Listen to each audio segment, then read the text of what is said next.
If you're a small business in town and operate at night, the cops may have forced themselves into employment with your business, mob style. You know the Scorsese movies where some poor baker or corner store owner has several larger men enter and they say, you know, I think you're gonna need to hire us as security because it's a pretty dangerous street your business is on. And then they either have to pay the mob to protect the business or watch it burn down. In this case, both happened.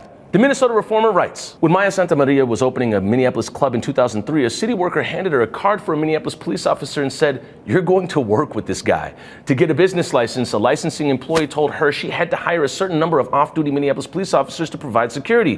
Why? Because they're racist and we're Mexican, Santamaria said. They didn't want to let Mexicans have nightclubs. That's her conclusion after seeing other similar-sized white-owned venues escape the same mandate. So you're telling me the MPD said you need us to protect you and you're gonna pay us to do that?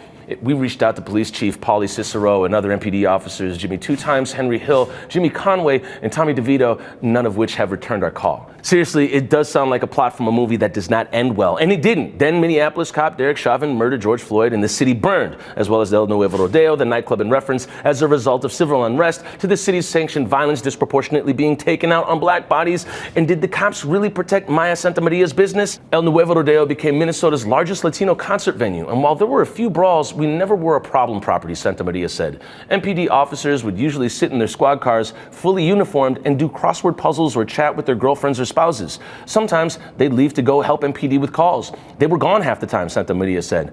They were on my payroll, but they were gone. Sound eerily similar to cops during the uprising. They were just gone and getting paid a lot of money. You know, the MPD reminds me of health insurance. You see that money disappear month after month, and when you actually need it, well, I hope it's the third Monday, the moon is high, and Mercury is in Gatorade. Some officers are still paid in cash, increasing the risk of tax evasion, and several business owners and Minneapolis officials said some small business owners, particularly those owned by immigrants, have been led to believe they must hire MPD officers or risk getting ghosted by police. Ghosted by police?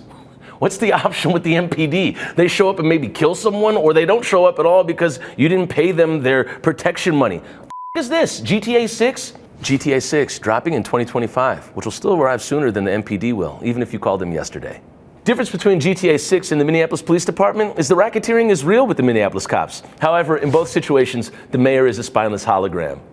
I do want to go back to what Maya Santamaria said, that some of the cops never really did anything when hired and just sat in their car doing crossword puzzles or chat with their girlfriends or spouses. I challenge Maya that those cops were most likely not doing crossword puzzles, because it would imply that they were up for an intellectual challenge, which is the opposite of being a cop. That's actually not hyperbole. There was a man named Robert Jordan who was told that he was too smart to be on the force in New London, Connecticut. Thankfully, Minneapolis doesn't have that problem.